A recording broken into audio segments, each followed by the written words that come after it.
आपको equipment presence से संबंधित जानकारी है, मैं देने जा रहा हूँ आपको। जहां पे भी इस लेक्चर के दौरान कोई भी आपको डाउट हो तो बीच में मेरे को रोक के आप पूछ सकते हो। तो मैं सभी टॉपिक्स को, जैसे मान लीजिए गर्मी में अगर घोड़े आएंगे तो कब कवर करना है, जैसे निर्देशक जी महोदय ने बताया कि हमें एक गर्मी अगर छोड़ेंगे तो कितना हमें नुकसान हो जाएगा, और हर साल हमें एक फॉल लेना है तो कितना, कैसे हमें मेहनत करना पड़ेगा, कैसे प्लानिंग करना पड़ेगा, इन सब बातों की हमें एक पूरा अवलोकन करने जा रहा हूँ। अगर बीच में आपको कोई भी डाउट आएगा तो फिर आप हाथ उठा के पूछ सकते हैं, ठीक है। तो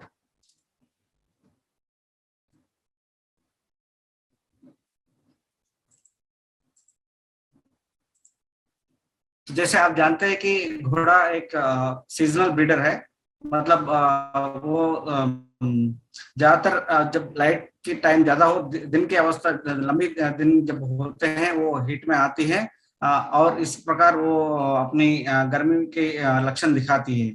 और वो परिपक्वता या प्यूबर्टी जो है स्टैलियन में मतलब नर अश्व में 15 महीने से लेकर 16 महीने तक बीच में आ जाता है, और मादा वही 16 महीने से लेकर 18 महीने के अंदर अपना परिपक्वता या पुबर्टी दिखाती है। लेकिन हमें उसी समय उसको हमें कवर नहीं करना चाहिए। जल्दी अर्ली एज में अगर हम मेयर को कवर करेंगे तो बच्चे की ग्रोथ ठीक तरह से होगा नहीं और वो गर्भ ठहरेगा भी नहीं। और ईस्टर साइकिल यानी मध्य चक्र की जो चक्र मध्यकाल की जो चक्र होता है वो 21 से 23 दिन की होती है, और इसके जेस्टेशन लेंथ यानी गर्भ का अवस्था की औसत 11 महीने यानी 320 या 330 से लेकर 340 तक भी जा सकती है। तो इसको डिटेल में हम अभी अगले स्लाइड में देखेंगे। ये घोड़े की प्रजनन अंगों की शारीरिक रचना है, इसलिए मैंने दिया है कि हमें बहुत पहले हम आगे आगे स्लाइड्स में बताने जाएंगे कि ओवरी, स्पर्म, ओवसाइट वो सब कहाँ से आती है, ये कहाँ पे डिपॉजिट करना होता है, सेमेन कहाँ डिपॉजिट होती है, इन सब बातों को ध्यान में रखते हुए मैं एज ए इंट्रोडक्शन ये पिक्चर मैंने दिखाया है। जैसे ये है अंडाशय, जहां से अंडा निकलता है। जब मादा अश्व गर्मी में होती है,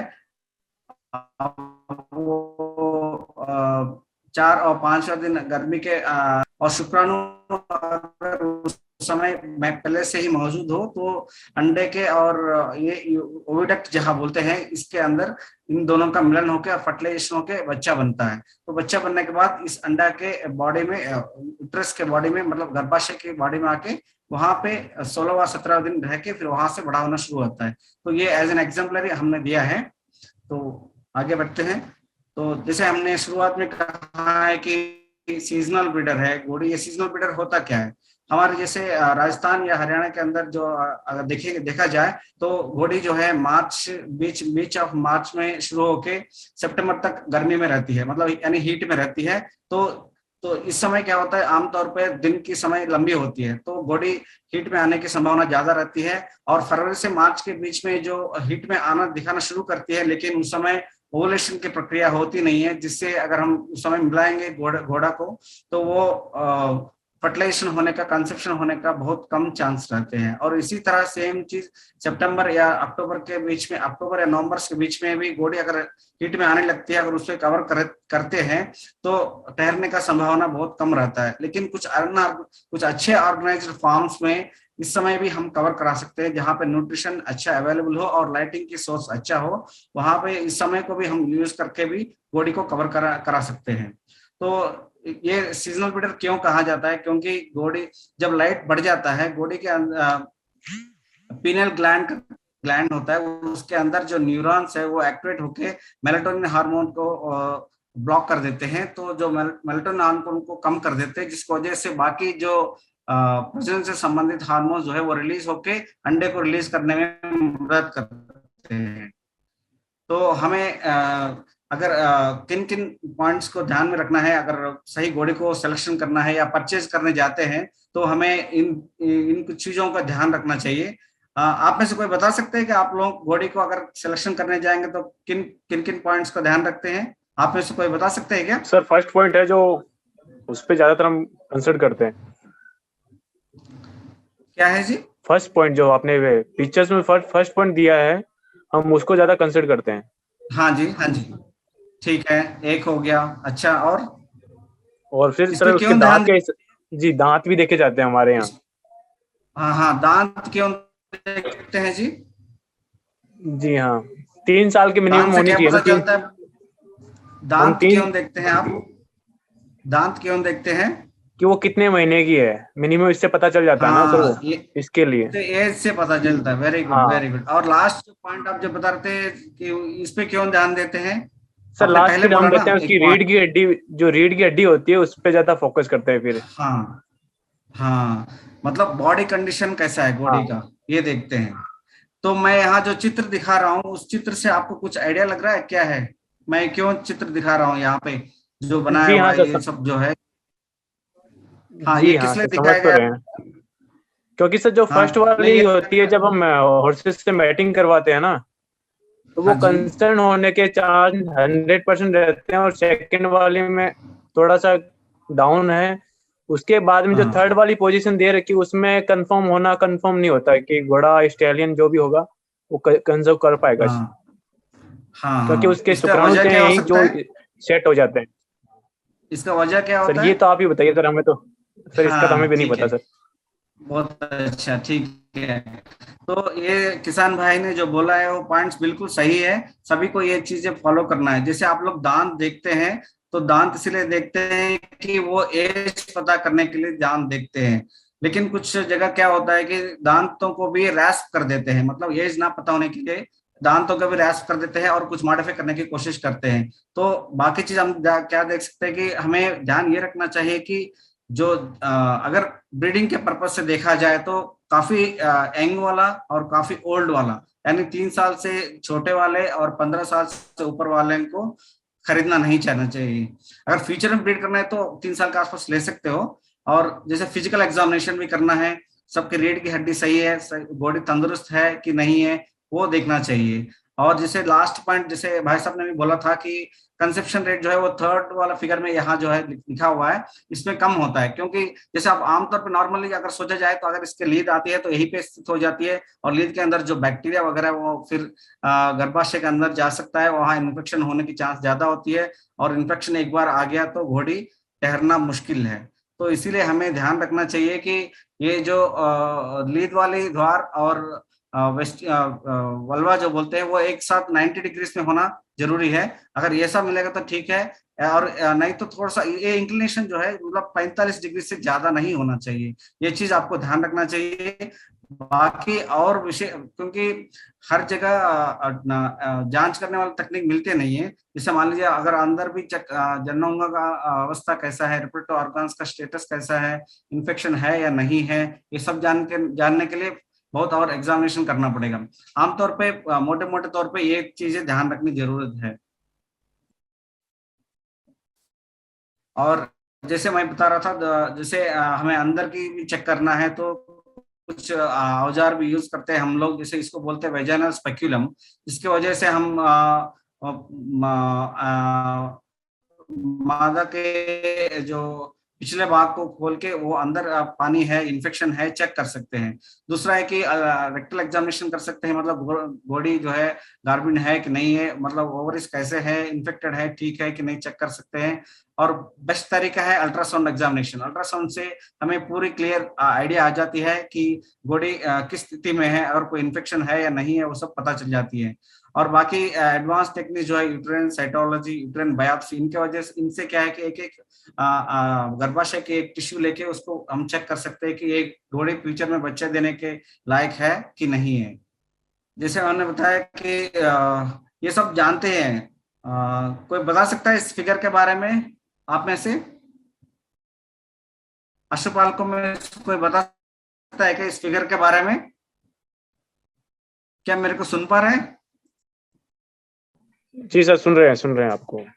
हाँ, इसके बारे में कुछ बता सकते हैं क्या, इस फिगर के बारे में? यहाँ मैं क्या करना चाह रहा था सर तो इसके बारे में नॉलेज इतना पता हाँ नहीं है, बट हम ये मानते हैं घोड़ियों के अगर जो चक्कर 21 से 22 दिन तक का होता है, उसके बीच में वो 7 या 8 दिन के बाद अगर कवरिंग करवाते हैं, 8 से 13 दिन के दिन बाद में, तो वो कंसीव कंफर्म हो जाती है घोड़ी। हाँ, गाय पंचम तरह नहीं होती है ये ईस्टर साइकिल। मलचक्र जो है ये 22 से 23 दिन तक होती है, लेकिन मुख्य पॉइंट यह है कि यहाँ पे जो गर्मी के दिन जो है वो बहुत ज्यादा होते हैं, मतलब लगभग 5 से 7 दिन तक घोड़ी हीट में रहती है। लेकिन बस यही है सवाल आती है कि घोड़ी को कब कवर कराना। ये सब किसान भाइयों का बहुत मतलब प्रेडिक्ट करना बहुत मुश्किल है, क्योंकि ये घोड़ी में और दूसरा स्पेशलिटी क्या है कि इसका ओवुलेशन जो है, मतलब अंडे निकलने का समय जो है वो ईस्टर्स के खत्म होने से पहले ही हो जाता है। इसका मतलब ये है कि घोड़ी हीट में रहती है, लेकिन उसका ओवुलेशन मतलब यानी अंडा निकल चुका होगा। तो इसीलिए हमें बहुत जरूर ध्यान रखना पड़ेगा कि घोड़ी का हीट का जो लक्षण है वो पहले जानना चाहिए। मतलब वो घोड़ी हीट में कब आ रही है, कब वो मृत के लक्षण दिखा रही है, ये सब लक्षण जानेंगे तब हम कब कराना है वो जान सकते हैं। ठीक है, तो यही है इसका इस पिक्चर का मीनिंग। तो ये चलते हैं, ये घोड़ी जब हीट में आती है तो ये लक्षण दिखाते हैं। जैसे ये सब लक्षण के अलावा कोई और लक्षण देखे हैं क्या आप लोगों ने? ये सब लक्षण तो देखे होंगे ना?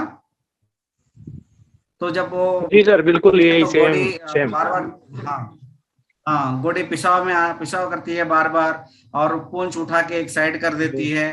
और बाहर की जो अंग है क्लेटोरिस जिसको बोलते हैं, वो बाहर बाहर आकर दिखाना, जिसको विंकिंग बोलते हैं इंग्लिश में। और घोड़ी हिनहिनाती है, मतलब रेस्टलेस हो जाती है और नॉइस करती रहती है, और बार बार जमीन पे पैर मारती है। ठीक है, ये जी सब सर। जो है जब घोड़ा में आता है तब करता है, या घोड़ा नहीं हो तो भी कर सकता है?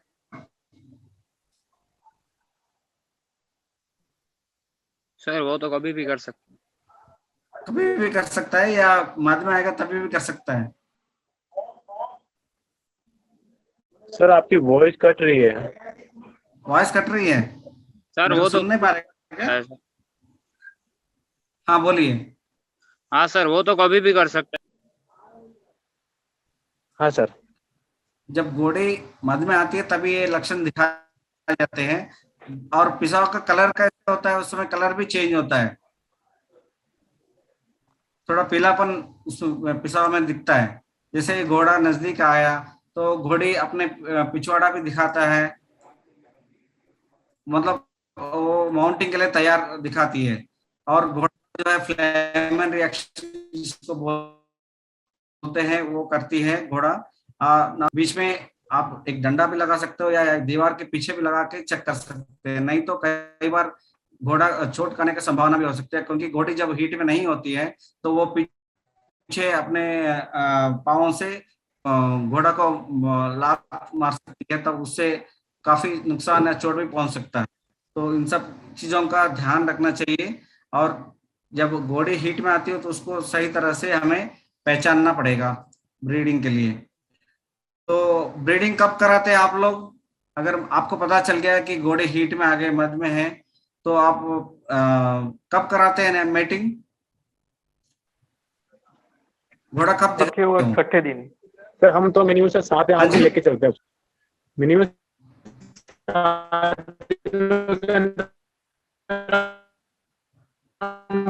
आपकी आवाज 7 से 14 दिनों के बीच में। सॉरी, 7 से 14 दिन के बीच में? हाँ जी सर। भाई साहब आपकी आवाज सुनाई नहीं दे, मैं क्लियर से बोलेंगे दोबारा?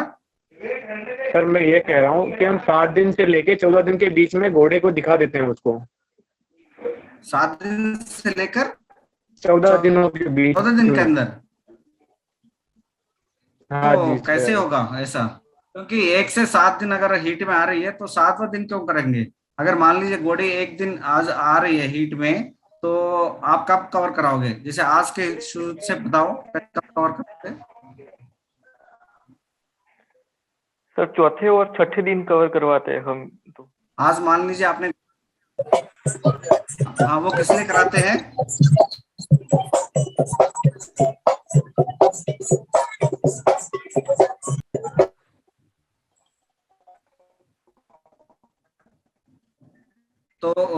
जो नॉर्मली जो है ओवर रिलीज अंडा मतलब रिलीज जब होता है वो उसका जिंदा रहने का टाइम जो है 6 घंटे होता है। उस समय तक कि उसके जो भीतर पहला हमें तो हमें हाँ बोलिए बोलिए।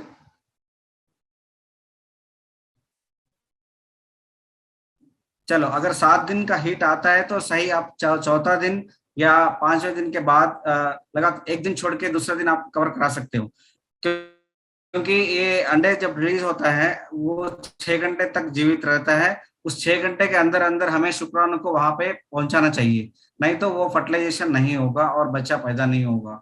तो ये हो गया नेचुरल मेटिंग का। अगर ब्रीडिंग जो देखा जाए तो वो नेचुरल भी करा सकते हैं, जैसे घोड़े को कवर करा सकते हैं, या अभी दूसरे तरह फ्रेश सेमन का कलेक्शन करके, या कोल्ड सेमन या चिल्ड सेमन से भी, या फ्रोजन सेमन से भी, मतलब द्रवीकृत वीर से भी हम ये करके आर्टिफिशियल इंसेमिनेशन यानी कृत्रिम गर्भाधान भी कर सकते हैं।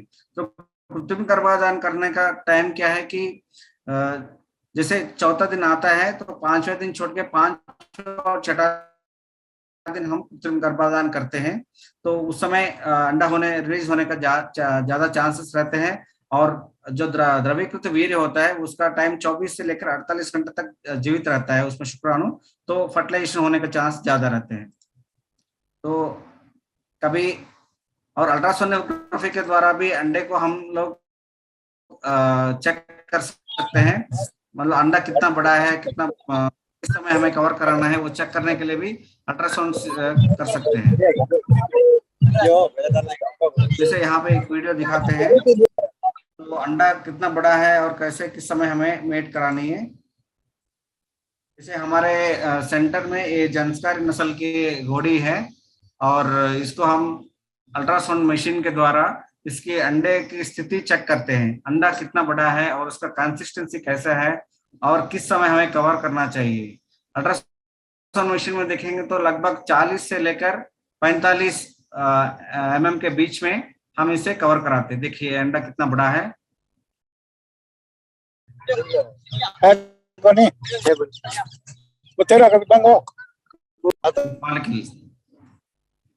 तो फिर जब अगर नेचुरल कवर कराना है तो गोडे की तैयारी भी बहुत जरूरी है।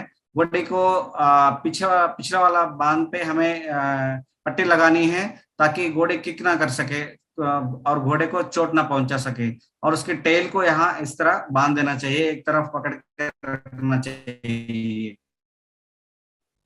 और ये पूरा हमें अपने सेंटर में जो कृत्रिम गर्भाधान करते हैं उसकी प्रक्रिया की चित्र है। और कृत्रिम गर्भाधान करने से पहले भी घोड़े का पिछवाड़ा पूरा साफ करके सिरिंज में शुक्राणु लेके लोड करके उसके अंदर डिपॉजिट करते हैं गर्भाशय के अंदर, इस जगह पे यहाँ पे डिपॉजिट कर देते हैं, ताकि जब अंडा रिलीज होगा तो ये शुक्राणु जाके वहां से मिलन हो जाएगी और उस अपने कंसेप्शन होने की चांस रहेगा। और घोड़े को भी देखभाल अच्छे से करना होगा। घोड़े की जो अंग है उसको भी साफ करना होगा, कम से कम मंथ में महीने में 2-3 बार हमें इसे साफ करना पड़ेगा, नहीं तो घोड़े के लिंग के अंदर कुछ बीन्स फॉर्मेशन हो सकता है, जिससे घोड़े के स्क्रोटम में सूजन हो सकती है और पेशाब करने में भी दिक्कत हो सकती है। ये कई बार लोग ऑब्जर्व किए होंगे, अगर घोड़े के यूज भी ज्यादा नहीं किया हो तब भी स्क्रोटम की सूजन आ सकती है। तब हमें उसके लिंग को अच्छी तरह से साफ करना है और ये बीन्स टाइप जो होते हैं उसको निकालने की जरूरत है। तो घोड़ी को कवर कर दिया। अगर घोड़ी प्रेग्नेंट हो गया तो और उस घर प्रेग्नेंट है या नहीं है उसकी जांच कैसे करें?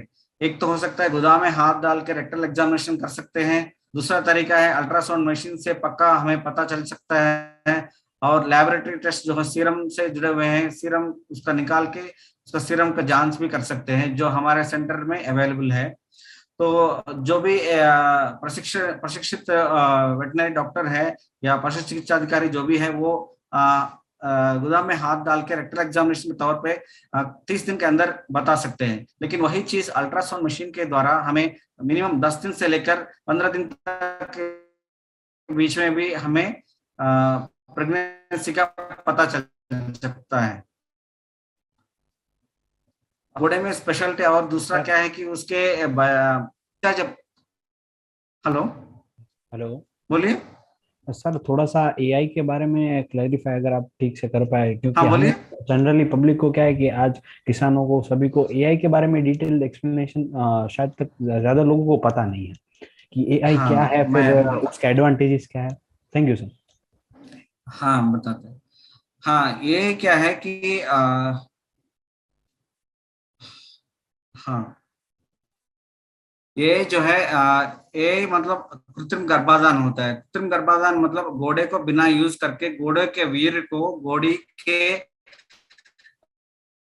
गर्भाशय के अंदर डालना है। वो फ्रेश सेवन से भी कर सकते हैं और चिल्ड सेवन से भी कर सकते हैं और प्रिजर्व्ड सेवन से भी कर सकते हैं। हम अपने सेंटर पे इक्विन प्रोडक्शन कैंपस जो अश्व उत्पादन परिसर बीकानेर में हम लोग केवल कृत्रिम गर्भाधान से ही बच्चा लेते हैं। वो इसीलिए क्योंकि जब अगर एक जैसे फील्ड में हम देखते हैं एक कोई प्रसिद्ध घोड़ा है, सब लोग उस घोड़े से कवर कराना चाहते हैं, लेकिन जिससे वो घोड़ा जिस घोड़ी से कवर किया हो और उस घोड़े के अंदर कुछ अगर मान लीजिए कोई डिसीज हो जो दूसरी घोड़े को ट्रांसमिट हो सकता है, तो इससे नुकसान हो सकता है। क्योंकि एक घोड़ा कई घोड़ियों को कवर कर रहा है और मान लीजिए किसी घोड़े के अंदर का कुछ भी अगर बीमारी हो या दिक्कत हो, वो कई घोड़ियों में ट्रांसफर होने का दिक्कत है। तो ये एक एडवांटेज इसी गर्भाशय के अंदर डिपॉजिट कर सकते हैं, जिससे घोड़े का वीर्य का मैक्सिमम यूटिलाइजेशन होगा। मान लीजिए एक घोड़ा जो प्रसिद्ध घोड़ा है वो अपने जिंदगी में कम से कम 40-50 घोड़े को कवर कर सकता है, बच्चा दे सकते हैं अपनी जिंदगी में। लेकिन वो घोड़ा जीवित हो या मरा हो, अगर उसका क्रायोप्रिजर्व्ड सेमन मतलब द्रवीकृत वीर्य होगा तो वो कई साल तक यूज कर सकते हैं और कई घोड़ियों में उसका यूज हो सकते हैं। जैसे ये ये करने में काम आता है। तो हम लोग हमारे सेंटर में क्या करते हैं कि घोड़ों से या फील्ड में भी जो मशहूर घोड़ा है उनके पास जाके हम उसका सेमेन कलेक्शन करके उसको नाइट्रोजन लिक्विड नाइट्रोजन बोलते हैं, द्रवीकृत द्रव नाइट्रोजन नत्रजनी है, लिक्विड नाइट्रोजन जो बोलते हैं, उसमें हम क्रायोप्रिजर्व कर सकते हैं, जिससे क्या है कि वो शुक्राणु कई दिन तक जिंदा रह सकता है। तो ये सर, मैं उसका टाइम स्पेन कितना कितना हो सकता है? जैसे कि आप वो सीमन अगर हाँ प्रिजर्व जी करते हो, जैसे कि आपने कोई घोड़े हाँ का जी हाँ जी स्पर्म सीमन प्रिजर्व किया, तो वो अच्छा कितने समय तक रह सकता हाँ है, जी कि कितने समय तक उससे वो घोड़ियों में लगभग मान इफेक्टिव लीजिए कन्विंस कंसीव हाँ हो सकती है? वो अभी मिनिमम 30 साल तक तो कुछ दिक्कत नहीं होगी। कोई घोड़ा का अगर चमन आप द्रवीकृत कर दिया अच्छी तरह से तो मिनिमम 30 साल तक तो कोई नुकसान नहीं होगा। Okay sir. और जैसे कि तो अगर हमारे कोई घोड़ा है, उसका सीमन अभी तक किसी ने प्रिजर्व नहीं करा है, उसके बारे में हाँ कुछ आप अगर बता सके तो। जैसे कि अगर कोई चाहे कि उनके पास घोड़ा है, उनका सीमन प्रिजर्व हो, तो वो करवा सकते हैं या नहीं, उन सब हाँ चीजों के बारे में। हाँ करवा सकते हैं। हाँ हमारे पास एक मोबाइल टीम है एक अश्व उत्पादन परिसर में। आप जैसे मान लीजिए कोई घोड़ा अपना समन ट्रायल करना चाहता है तो हमारी टीम आके आपकी जगह पे अगर ज्यादा घोड़े हैं तो वहां आके हम कर सकते हैं। अगर एक घोड़ा है अगर हमारे नजदीक है तो आप घोड़े को हमारे सेंटर में लेके आएंगे तो भी हम आपके यहाँ आपके लिए सेमन कलेक्शन करके क्रायोप्रिजर्व करके आपको दे सकते हैं। लेकिन इसके कुछ नाम्स वगैरह है, अपने सेंटर ने अभी कुछ नए रूल्स भी बनाए हैं इसके लिए। तो लेकिन ये आप काम करवा सकते हैं, मतलब हमारे टीम कर सकते हैं आपके यहाँ, या आप खुद घोड़े को लेके आ सकते। हेलो यस समझ सर, रहे यस। हैं। Okay, yes sir, totally understood. Thank you sir, very हाँ मच। थैंक यू वेरी तो मच। ये है। ओके तो ये है। तो हम अपने सेंटर में क्या है कि अल्ट्रासाउंड मशीन का भी इस्तेमाल होता है। तो हम सही टाइम में अंडे का साइज देख के, यहाँ पे जैसे मान लीजिए इस फिगर में आप देख पा रहे हैं, यहाँ पे साइज देख के और उसका कंसिस्टेंसी देख के हम उसको कवर कराते हैं फ्रोजन सेमन से। और और फ्रोजन सर, सेमन करने से पहले हाँ जी बोलिए। हाँ सर, सारे ब्रीड के घोड़ों का सीमन प्रिजर्व आप करवाते हो, मतलब कोई भी ब्रीड का? फिलहाल हमारे सेंटर में जो है 4 नस्लों के, जैसे मारवाड़ी, काठियावाड़ी, जंसकारी, मणिपुरी का सेमन उपलब्ध है हाँ हमारे हाँ। और सेंटर सर, में। काठियावाड़ी जो में भी से किसान अगर भाई आप होते हैं काठियावाड़ी स्टैलियंस में आप अभी तक प्रिजर्व करना चालू कर दिए हो, या फिर अभी उसका प्रिजर्वेशन नहीं हुआ है? नहीं, हमने काठवाड़ी एरिया में एक बार आए थे और जूनागढ़ में हम आके वहां पे कलेक्शन किए थे, और उसका डोसेस हमारे पास कुछ रखे हुए भी, और हमने उससे बच्चे भी लिए हैं अपने फार्म में काठियावाड़ी हाथ से। और उसको इंसेमिनेट, लेकिन अभी प्रॉब्लम एक्चुअली क्या होता है कि जो अगर मान लीजिए एक किसान के पास अच्छा मशहूर घोड़ा है, अगर वो किसान हमें बुलाता है उसका सेमन कलेक्शन करने के लिए, हम जाके कलेक्शन करके 50% उस किसान भाई को दे देते हैं, और 50% हम अपने सेंटर में लाके अपने मेयर्स में यूज करते हैं। लेकिन वो हाँ सेमन हम किसी दूसरे फार्मर के लिए यूज नहीं कर सकते, क्योंकि वो किसान भाई अगर परमिशन दे तभी यूज कर सकते हैं, नहीं तो अन्यथा यूज करने की हमारे पास परमिशन नहीं होती है। तो हम जो हम फील्ड से लेके आते हैं वो सेमेन हम किसी को देते नहीं है, केवल ओके हमारे ओके मेयर्स के अंदर यूज कर सकते हैं। ओके। और सर आपका सेंटर अगर कोई नॉर्मल पब्लिक या किसान भाई चाहे तो मतलब विजिट कर सकता है आपका जो सेंटर है एनआरसी का, हाँ NRC का? वो बिल्कुल, किसान या फिर कोई बंदे चाहे तो विजिट बिल्कुल कर विजिट सकते कर सकते हैं। हाँ बिल्कुल विजिट कर सकते हैं। हाँ विजिट बिल्कुल कर सकते हैं। आप घोड़े का वीर्य कलेक्शन भी करवाना चाहते हैं तो भी यहाँ करवा सकते हैं, हम इसकी सेवा देते हैं। और हमारे फार्म में जितने भी घोड़े खड़े हैं उनका सेवन भी हम मुफ्त में यही कराते हैं, जो भी फार्मर्स हमारे सेंटर विजिट करते हैं। तो हैं। ओके ठीक है, सर। समझ में आ गया जी। Okay, thank you sir, okay thank you very much sir. Okay okay. तो इस तरह का ये प्रक्रिया है, ये अभी कम प्रचलित है फील्ड में, कम लोग इसका मतलब ज्यादातर लोग इसका यूज जानते नहीं है, इसलिए ये इतना प्रचलन नहीं हो पाया। और इसका ये करना भी बहुत आसानी है, गाय भैंसों से भी बहुत आसानी है, इसमें सीधा वैजनल मार्ग से जाके यही कर सकते हैं। तो अगर कोई किसान भाई इंटरेस्टेड हो तो अपना सेंटर पे आके इसका ट्रेनिंग भी ले सकते हैं, तो हम आपको नमस्कार बताते जी। हैं कैसे करना है, क्या करना है। तो हेलो। हेलो, नमस्कार जी। या प्लीज, हाँ जी बताइए। नमस्कार जी। हाँ जी, एक काम नमस्कार जी जी, बोलिए घुड़सवार जी। सिखाओ जी। हाँ घुड़सवार जी, सिखाने की कोशिश करे जी, बच्चे ने ट्रेंडर मैंने घोड़े चाहिए कोई जी। घुड़सवार हाँ यहाँ घुड़सवार। पे सिखाते नहीं जी, हम लोग ट्रेनिंग हाँ नहीं जी। दिए जाते हैं यहाँ, हाँ जी। ट्रेनिंग नहीं देते जी यहाँ। नहीं देते आप? एक्सक्यूज में डॉक्टर राव, हाँ नहीं देते जी। राव सर साहब, ठीक है जी। सर डॉक्टर राव, बोलिए sir. Please you continue this lecture first, then we will discuss. पहले आप लेक्चर खत्म किए ओके फिर ओके डिस्कस करते हैं बाद में, लास्ट में। ठीक, पहले लेक्चर को ऐसा कंप्लीट ठीक कर है, लीजिए, अभी ये जैसे राइडिंग का ये डिस्कशन लास्ट में करते हैं। आवाज आ रहा है ठीक साहब? है सर, ओके सर। पहले लेक्चर कर लीजिए हाँ आ सर, रहा है सर, आ रहा है सर। डिस्कशन करते हैं, बाद में लास्ट में डिस्कशन कर लेंगे। ठीक है सर, ओके साहब। Okay sir, okay sir, okay sir, okay. तो जैसे गर्भ की जांच करनी है तो इक्वेन में स्पेशलिटी क्या है कि ये 16 से 18 दिन से पहले जो बच्चा फॉर्म होता है, एम्ब्रियो, वो घूमता रहता है, एक हॉर्न अच्छी तरह से चेक करना है कि अगर घोड़ी को नॉन प्रेग्नेंट डिक्लेयर करना है तो, अगर घोड़ी प्रेग्नेंट है तो डिफरेंट स्टेजेस में इस तरह दिखाई देती है। मतलब अगर हाथ से चेक करेंगे तो बल्जिंग अगर दिखेंगे तो इस तरह, जैसे मान लीजिए 18वां दिन एक बल्जिंग यहाँ पर दिख जाती है, और तो 25वें दिन में वो बल्जिंग थोड़ा बड़ा हो जाता है, और थोड़ा थोड़ा धीरे धीरे बड़ा होके ये बॉडी में आके सेटल हो जाता है। तो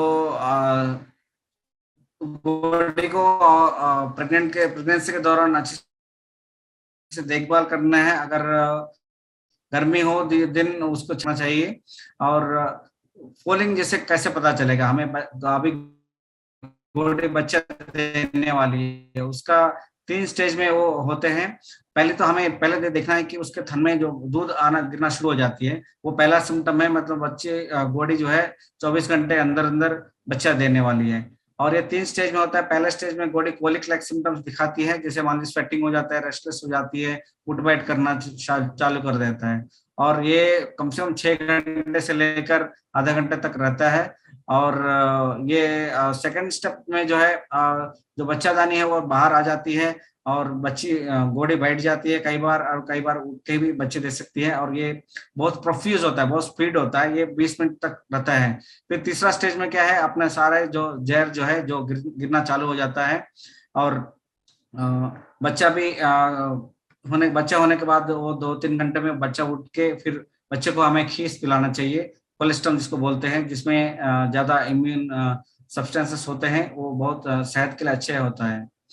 और घोड़ी को प्रेगनेंसी के दौरान एक कॉम्प्लिकेशन आ सकता है, ये बहुत कम केस, मतलब 2 to 5% मेयर्स में ये देखा जाता है, यूट्राइन टार्शन जिसको बोलते हैं, जिसमें गर्भाशय की मरोड़ हो जाती है।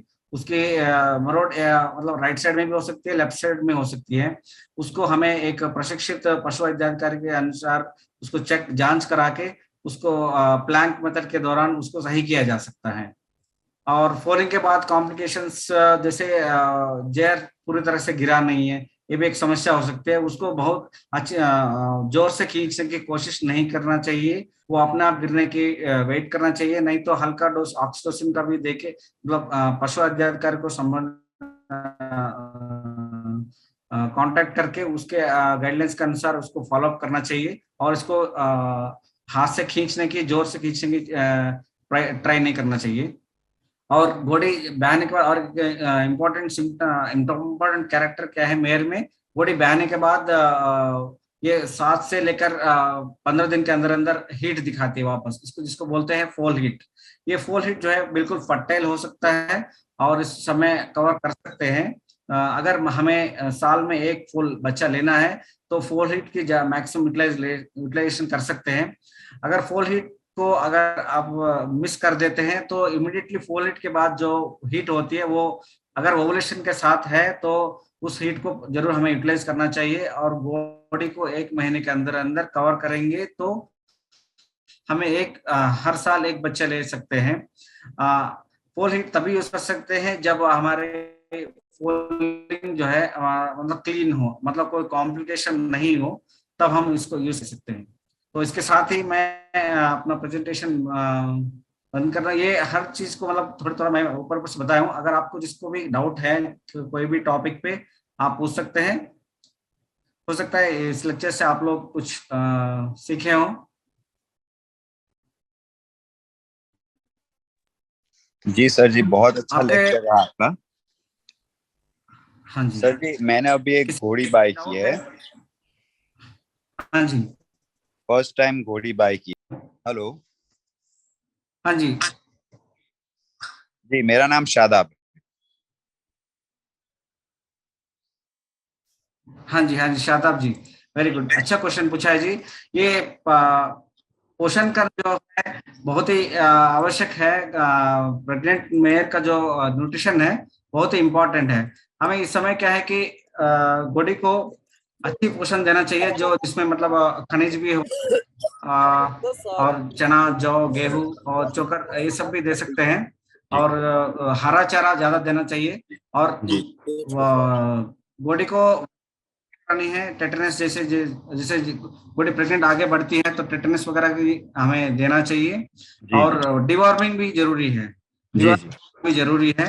जी और जैसे कुछ बर्सिम वगैरह जिसमें ईस्ट्रोजन कंटेंट ज्यादा है जी जी। उसको नहीं खिलाना चाहिए, ताकि बच्चा गिराने की आपकी आवाज कट रही है सर। मतलब ईस्ट्रोजन कंटेंट फूड, जैसे नया फ्लावरिंग आ रहा है कोई भी। जी हेलो, जी जी, क्या सुन पा? आवाज थोड़ी कट हाँ, रही है आपकी। जैसे कुछ हाँ अभी सुन पा रहे हैं? जी हाँ, तो रेगुलरली डीवॉर्मिंग करना जरूरी है। और पोषण में आप लोग जय हो ये सब खिला सकते हैं। और मतलब मिनरल मिक्सचर खिलाना जरूरी है। जी, मैं मिनरल मिक्सचर में, हमारे यहाँ पे टफ राइडर करके मिलता है। और डीवॉर्मिंग रेगुलरली करना चाहिए। जी जी, डीवॉर्मिंग के लिए प्रेग्नेंट मेल में कोई स्पेशल टेबलेट होती है सर? हाँ, डीवॉर्मिंग में प्रेग्नेंट मेरे को फेनबेंडाजोल खिला सकते हैं, अल्बेंडाजोल नहीं खिलाना है। फेनबेंडाजोल पैनाक्यूर, और जी हाँ, आइवरमेक्टिन भी कुछ लोग सजेस्ट कर सकते हैं। आइवरमेक्टिन। आइवरमेक्टिन भी दे सकते हैं, हाँ जी आइवरमेक्टिन भी दे सकते हैं। जी जी, हाईटेक जो आती है वो दे सकते हैं? वो आयरमेक्टिन है हाईटेक की। जी जी, वो कितना एक बॉटल दे दूं? 100 ml जो आता है, 60 ml आता है शायद। हाँ वो फुल डोज ही हाँ आता है 60 घोड़े ml की को। आती है। हाँ जी हाँ जी एक full तो dose सिंगल डोज ले आता है। सकते हैं। जी जी, यानी हम्म। हर 2 महीने देना है या अभी एक ही बार दूं? क्योंकि घोड़ी मेरे पास 1 वीक से ही आई हुई है, आगे डिवॉर्मिंग हुआ है नहीं हुआ है पता तीन नहीं है। हाँ 3 महीने में एक बार दे सकते हो। हाँ जी आप जी तो अभी तो दे सकते हो, 5वां महीना और 8वां महीना दे देना, फिर जी बंद कर देना। जी जी। ठीक। और थैंक कोई यू सर। किसान भाई किसी का सवाल हो या सर जी, वेलकम। आपका कांटेक्ट नंबर आप ड्रॉप कर सकते हैं राव साहब? हाँ चैट बॉक्स में डाल देंगे। हाँ जी हाँ जी। जी जी, तो नहीं वो तो क्या है, कभी भी कुछ क्वेश्चन रहेगा तो आपके मैसेज करके कुछ भी हम कांटेक्ट कर सकते हैं। हाँ आपका क्या नाम बताया जी? सदाब। शादाब मुल्तानी। शादाब मुल्तान। हाँ आपका भी मैं मैसेज कर रहा हूँ। और कोई किसान भाई? हेलो। जी और राव साहब हाँ एक जी और, बोलिए। जो डीएनए अपने जो पासपोर्ट के लिए जो क्या बोल रहे हैं अपने रजिस्टर करवाने के लिए कैसे कर सकते हैं घोड़े को? मेरे पास टालियन है, उसको रजिस्टर करवाना हो, हाँ मैं ये गुजरात में फिलहाल हम रहता एनआरसी, हाँ अभी एनआरसी तो ये रजिस्ट्रेशन प्रक्रिया नहीं कर रही है, लेकिन कुछ सोसाइटी है जैसे IHSI और जोधपुर में भी एक संस्था है, हूँ। वो लोग कर रहे हैं। हाँ जी जी, एनआरसी कोई रजिस्ट्रेशन की प्रक्रिया अभी चालू किया नहीं है। Okay okay okay. हेलो, जी गुड जी इवनिंग सर। मैं डॉक्टर शर्मा बोल रहा था। हाँ जी गुड इवनिंग जी, बोलिए सर। सर ये मेयर को सपोज रेगुलर साइकिल में नहीं आ रहा है तो हाँ जी PGF2 अल्फा यूज किया जा सकता है सर इनको हीट में लाने में, प्रॉपर एक बार गायनेकोलॉजिकल चेकअप करने के बाद में। हाँ डॉक्टर साहब आई थिंक पहले हमें क्यों नहीं आ रही है पहले ये होना चाहिए, ओके। क्योंकि there are many factors why the mare is not coming to heat. First we have to ascertain the factor, rule out all the other things. If it is cycling regularly and if it is not showing heat and everything, we have to sort out, then only we can go for synchronization of the mares. मतलब by using PGF2 alpha we can cut down the luteal phase. So first of all we have to rule out all the other things why the mare is not coming to heat. We have to see the reproductive examination, we have to go through reproductive examination to see the status of the ovary. Then only if it is not coming and if it is the CL is active, then we can go for PGF2 alpha to bring the mare into estrus. Hello, Got my point? Dr. Saab, thank you sir, thank you. you're most welcome. Doctor साहब, hello. Yeah, बोलिए बोलिए। जी sir, एक question था कि घोड़े को हाँ बोलिए जी, सुन पा रहे हैं। घोड़े का सर बेस्ट हीट का टाइम कौन सा होता है जो ब्रीड करवाने के लिए? जैसे मैंने बताया हमारे देश के अंदर जो है मार्च से लेकर सितंबर के अंदर घोड़ी गर्मी में आ जाती है। जी सर। आप ये देख सकते हैं कि अगर मान लीजिए जैसे मान लीजिए घोड़ी का गर्भावस्था औसत ऊपर जेस्टेशन पीरियड जो है लगभग 11 महीने का हो सकता है, तो आप कैलकुलेट कर लीजिए कि बच्चा मतलब बहुत गर्मी टाइम में पैदा ना हो और बहुत सर्दी टाइम में पैदा ना हो, अकॉर्डिंगली प्लान करके आप घोड़े को कवर कराइए। जी सर, और घोड़ी को कोई मतलब पायोमेट्रा जैसी कोई अंदर इन्फेक्शन हो तो उसका कोई अपन अपनी हाँ आंखों से उसको नोट कर सकते हैं सही कि ये क्या है? मतलब एक सर घोड़ी थी तो उसका क्या हो रहा था कि वो हीट के बिना वो पस टाइप का डिस्चार्ज दे रही थी, पर वो रिएक्शन ऐसे कर रही थी कि हीट में है तो 2-3 घंटे ऐसे डिस्चार्ज दे के बंद हो जाती थी। हाँ वो तो रेगुलर सर साइकिल्स, मतलब पहले हमें ये ध्यान रखना है कि जैसे पायोमेट्रा वगैरह है, अगर कोई एंडोमेट्रिटिस इन्फेक्शन है, बेहतर है कि अगर अल्ट्रासाउंड एग्जामिनेशन तो ठीक रहेगा। लेकिन बाहर कई बार पस आ जाता है, पस भी आ जाता है, तो हमें इसका डिटेक्शन कर सकते हैं। लेकिन अच्छा ही होगा कि आप कोई वेटनरी डॉक्टर या के पास जाके वहाँ अल्ट्रासाउंड मशीन से चेक कराएंगे, तो हमें मतलब उसका एग्जैक्ट सिचुएशन क्या पता चल जाता है। या उस पस का भी आप लोग कलेक्शन करके उसको भी एग्जामिन कराएंगे तो भी पता चल जाएगा कि पस किस वजह से आ रहा है। जी सर, मतलब जो हीट के दरमियान घोड़ी डिस्चार्ज दे रही है उसको चेक करवाएंगे तो पता चल जाएगा? नहीं हीट में आ रही है या नहीं आ रही है आपको पता नहीं ना, वो केवल पस डिस्चार्ज कर रही है ना, उस पस जी। को लेके आप कर सकते हो। कई बार गोड़िया हीट में होंगे तभी मतलब इतना पस जैसा डिस्चार्ज नहीं होगा, थोड़ा पीलापन का होगा, लेकिन वो पस तो कम ही होगा, पस तो आएगा नहीं। पस अगर है इसका मतलब अंदर इन्फेक्शन होगा, हो सकता है। जी जी जी सर जी। इन्फेक्शन थैंक के यू सर। दौरान घोड़े को आप कवर कराएंगे तो भी वो प्रेग्नेंट नहीं होने की चांस कम रहेगा। ठीक है, जी thank you sir. Okay, you are welcome. और कोई किसान भाई किसी का डाउट हो?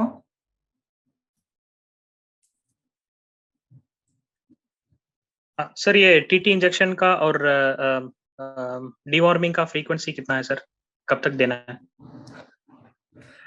टीटी इंजेक्शन आप हर 3 महीने में एक बार दे सकते हैं बॉडी को, और डिवर्मिंग भी हर 3 महीने में एक बार दे सकते हो। Okay okay sir, thank you.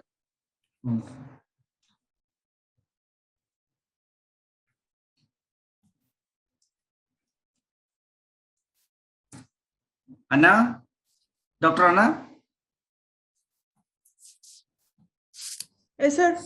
Dr. Anna, are you there? Yes.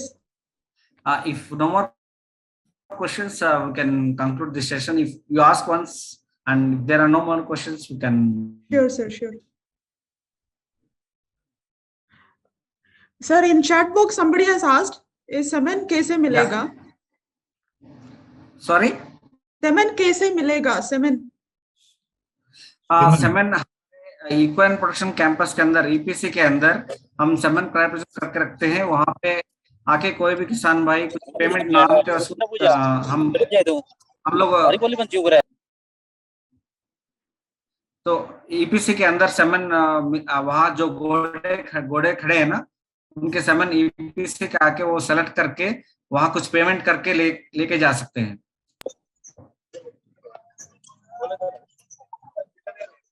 और कोई क्वेश्चंस है किसान भाइयों?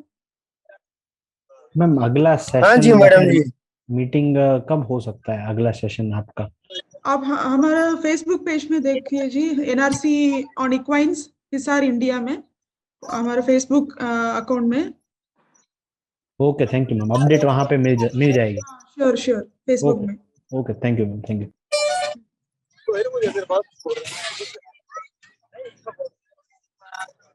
और कोई सवाल है जी?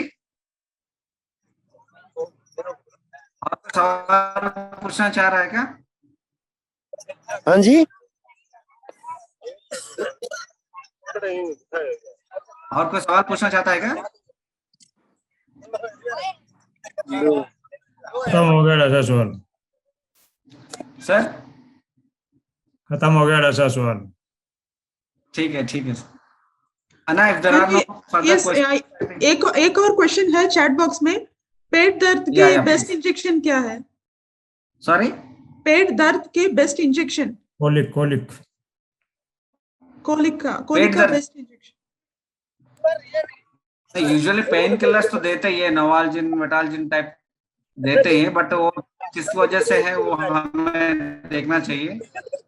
पहले कोलिक किस वजह से वो देखना चाहिए। Colic has so many symptoms, तो कोलिक किस वजह से आ रहा है। नॉर्मली तो कोलिक का हम लोग डालते हैं स्टार्टिंग में ही, then we have to rule out what is the cause. Maybe we have to go for drip something else. ठीक है सर। हेलो हेलो, हाँ बोलिए जी। सर सनी, क्या आप मुझे सुन पा रहे हैं?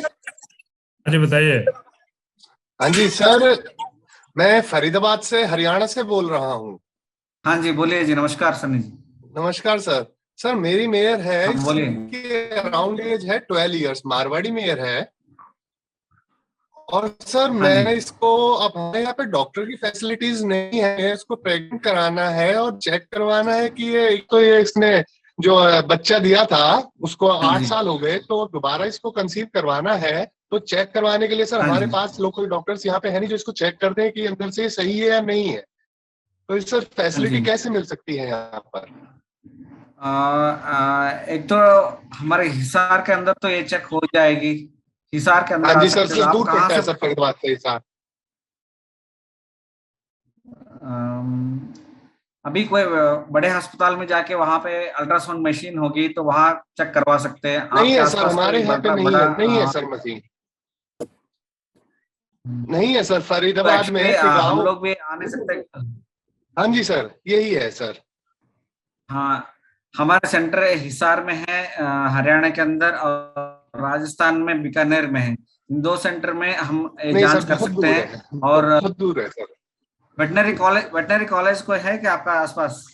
मथुरा में नहीं है कहाँ सर पे? हमारे यहाँ पे। मथुरा में है ना, मथुरा में। फरीदाबाद में सर कोई कांटेक्ट हो जो आ सके, I will pay. Okay, actually problem क्या है ना कि ultrasound machine cannot be movable। Now अभी गवर्नमेंट ने रेस्ट्रिक्ट, तो इस वजह से सर आवाज कट रहा है। नेटवर्क का हाँ, इशू है। अभी क्या है कि अल्ट्रासाउंड मशीन लेके कोई भी आ नहीं सकता, क्योंकि गवर्नमेंट का रेस्ट्रिक्शन है कि अल्ट्रासाउंड मशीन को मूव नहीं कर जी सकते, एक जी जगह सर, पे रखना है। जी तो सर। कोशिश आप यही कर सकते हैं कि कोई बड़े अस्पताल आपके नजदीक हो, या कोई वेटनरी कॉलेज हो, नहीं, आपके नजदीक वहां नहीं मथुरा है जाके सर करवा हमारे सकते यहाँ, हैं। मथुरा है ना नहीं है आपके? सर फरीदाबाद अरे में मथुरा में नहीं तो है है, मथुरा नजदीक आपसे। मथुरा सर। मथुरा मथुरा सर हमारे यहाँ से 100 किलोमीटर पड़ जाता है। वो तो बहुत 80 नजदीक 100। है यार घोड़े के लिए। सो तो कोई ज्यादा दूर नहीं है। अच्छा अच्छा अच्छा अच्छा। ना सर, अगर फरीदाबाद के अगर कोई आपका कोई डॉक्टर हो, क्योंकि मैंने यहाँ पे अपने तिगांव में पता करा था, तिगांव हमारी कॉन्स्टिट्यूएंसी है और वहीं पे हमारा बड़ा अस्पताल है। मेन प्रॉब्लम मैंने जैसे बताया था ना, अल्ट्रासाउंड मशीन को मूव नहीं कर सकते हैं। कोई भी ओके डॉक्टर ओके सर। आके करेंगे तो भी, आना चाहे तो भी ना, अगर कोई कंप्लेंट करेगा तो बहुत जुर्माना हो जाएगा। तो अल्ट्रासाउंड मशीन को ओके आना, इसीलिए दिक्कत है। Okay sir, thank you sir, so nice of you sir. Thank you okay, sir. Most welcome. हाँ जी। जी सर जी, एक और क्वेश्चन चेक बॉक्स में देखा, प्रेग्नेंट मेल को राइडिंग कितना कर सकते हैं, कब तक कर सकते हैं? हाँ, राइडिंग आप शुरुआत के महीनों में कर सकते हैं, 8वें महीने तक राइडिंग में ले सकते हैं, कोई दिक्कत नहीं है। फिर 8वें महीने के बाद कम करें तो ठीक रहेगा। Okay, thank you sir. और रेगुलर उसको एक्सरसाइज दे तो अच्छा रहेगा। एक्सरसाइज तो करवा सकते हैं, हल्का एक्सरसाइज तो जरूरी है। Okay okay, thank you sir. Most welcome.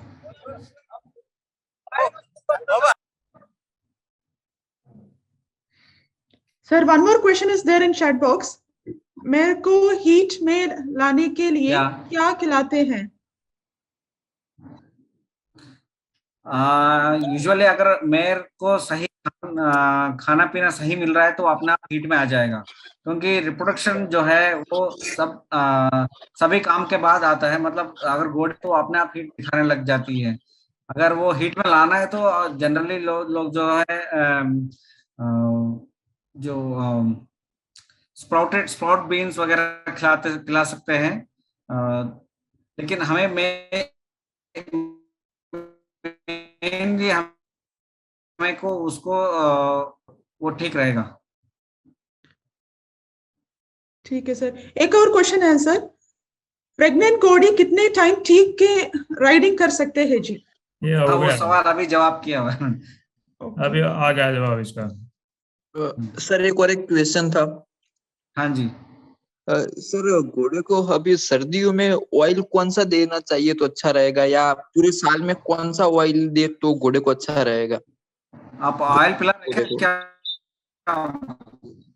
मछली का ऑयल पिला रहे हैं क्या? कौन सा ऑयल पिला रहे हैं आप? सर ऑयल तो अभी तो कोई चालू नहीं है, वो सरसों का मस्टर्ड ऑयल देते थे, तो मतलब कौन सा ऑयल अच्छा रहेगा घोड़ों के लिए?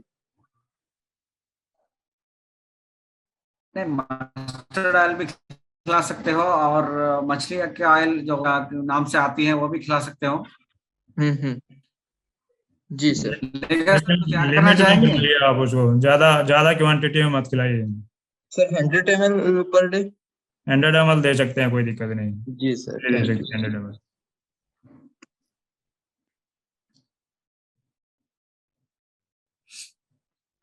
कोई किसान भाई ने पूछा है कि प्रेग्नेंट घोड़ी को बरसीम खिला सकते हैं क्या? मैंने जैसे बताया था, बरसीम को आप कम खाए ठीक रहेगा, क्योंकि ईस्ट्रोजन कंटेंट उसमें ज्यादा है, तो कभी बच्चे गिरने के चांस ज्यादा रह सकते हैं। तो बरसीम को थोड़ा कम खिलाइए, ज्यादा खिलाना कोशिश मत कीजिएगा। क्वांटिटी जी, कम ये चाहिए। बर्सिंग क्या चीज होती है सर जी? हमको यहाँ पे नाम में समझ में नहीं आया इसकी। जैसे लूसर्न होता ना, रिज का होता, उसी तरह का इसी क्रॉप में लेग्यूमिनस क्रॉप होती है बरसीम भी। इस सीजन में रबी सीजन में होती है बरसीम, सर्दी वाले सीजन में। ओके, और रचका दे या सकते हैं? लूसन रचका एनुअल भी होता, मतलब पूरे साल भी चलता है, अदरवाइज मेन या गर्मी में चलता है रिजका। जी जी, और रचका दे सकते हैं? हाँ, रिजका दे सकते हैं। इसका दे सकते हैं, कोई क्वांटिटी कितना देना चाहिए पर डे गोड़ी प्रेग्नेंट मेल को? रिजका तो 7-8 किलो तक कोई दिक्कत नहीं है। जी जी, thank you sir ji.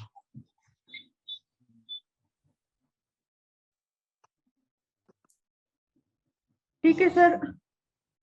Okay, हरा चारा और सूखा चारा 1:3 रेशियो खिला सकते हैं। कमल पायल ने पूछा है, 1:3 रेशियो में आप हरा और सूखा चारा खिला सकते हैं। ठीक है ना?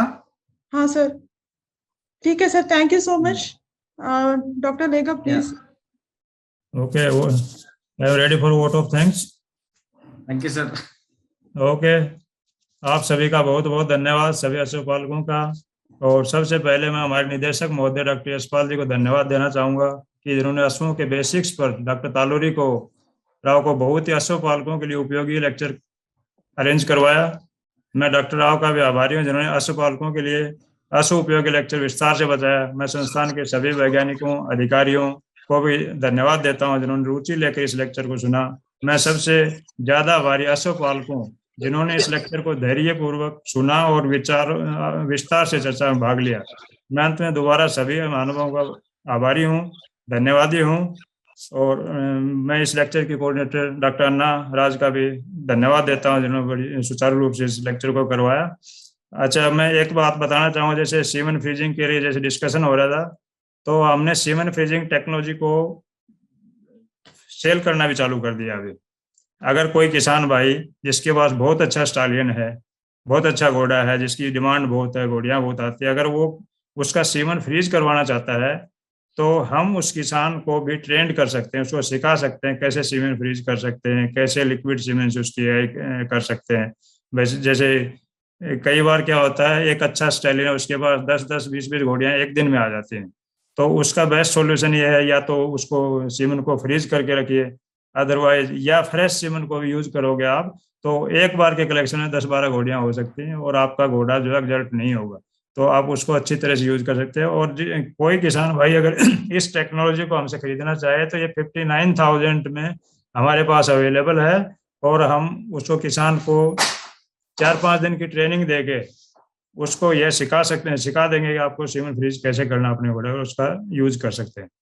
तो ये जो टेक्नोलॉजी अभी हमने पुणे के एक फार्मर खेर साहब हैं घोड़े वाले, उनको अभी सेल की है। वो हमारे 3-4 दिन की ट्रेनिंग लेके गए और अगले महीने से 1-2 महीने से वो भी फ्रीज करना चालू कर देंगे प्राइवेट सेक्टर में भी। तो अगर किसी किसान भाई को टेक्नोलॉजी चाहिए, ट्रेनिंग चाहिए सीमन फ्रीजिंग की, तो हम यहाँ अश्व उत्पादन परिसर बीकानेर में यह ट्रेनिंग दे रहे हैं। आप सभी का स्वागत है। अंत में सभी का बहुत बहुत धन्यवाद। Thank you very much. तो बने रहिए संजीव कुमार गुप्ता चैनल के साथ, जो आपके दिल को दे घोड़ों का शौक और दिमाग को दे घोड़ों की जानकारी।